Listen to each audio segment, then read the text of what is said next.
अरे राम भद्राचार्य जी ऐसा कैसे बोल सकते हैं? फुल फॉर्म क्या बन गया वाइफ का? Wonderful instrument for enjoy. इससे आपने फिर से साबित कर दिया कि बाबा जी आप बेहद घटिया और डबल स्टैंडर्ड सोच वाले हैं। अब राम भद्राचार्य जी ने एक्चुअली क्या कहा वो सुनिए। अंग्रेज कहता है वाइफ माने क्या? W for wonderful, I for instrument, F for enjoyment. Wonderful instrument for enjoy.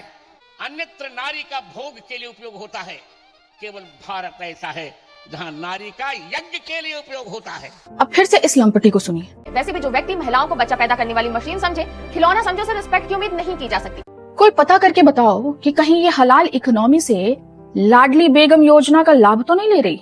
Hindu धर्म में कहा गया कि एके नापि सुपुत्रेण सिंही स्वपित निर्भया सहैव बहुभिः पुत्रैर भारम वहति गर्दभी।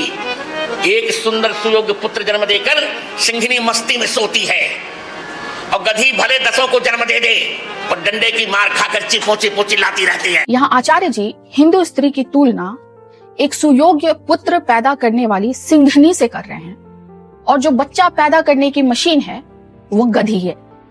मुझे अफसोस है कि ये मूर्खा बेगम गलत मनुवादी देश में पैदा हो गई। अगर सही जगह पैदा हुई होती तो बुरखा में झूठ बोलने पर इसकी ऐसी सर्विसिंग होती। सही अल बुखारी के अनुसार इस मूर्ख मक्कार की औकात कुत्ते और गधे के बराबर होती। इवन सुनन इब्न माजा के अनुसार एक बिल्ली का स्टेटस भी इससे बेहतर होता। और अगर ये बोधिसत्व बाबा साहब अम्बेडकर के बुद्धिज्म में पैदा होती तो शायद इसकी तुलना कुत्ते की उल्टी से होती। सुंदर नंद काव्य के सर्ग 8 वर्ष 21 में सुंदर नंद, जो कि गौतम बुद्ध के भाई और बौद्ध भिक्षु भी हैं, उनकी कथा में लिखा है कि अपनी स्त्री के पास वापस जाना वैसा ही है जैसे कुत्ता उल्टी करके उसे वापस खाना चाहता है। वर्ष 31 में स्त्री से संपर्क की तुलना विषाक्त लताओं, सांपों की गुफा, खुली तलवार पकड़ने जैसे विपत्ति से की गई है। इसके पहले कि हमेशा की तरह ये मिलावट का आरोप ब्राह्मणों पे लगाएं, आप देख सकते हैं कि ये किताब 1st या 2nd सेंचुरी में अश्वघोष नामक बुद्धिस्ट स्कॉलर द्वारा लिखी गई थी, जिसका ओरिजिनल मैन्युस्क्रिप्ट नेपाल में मिल चुका है।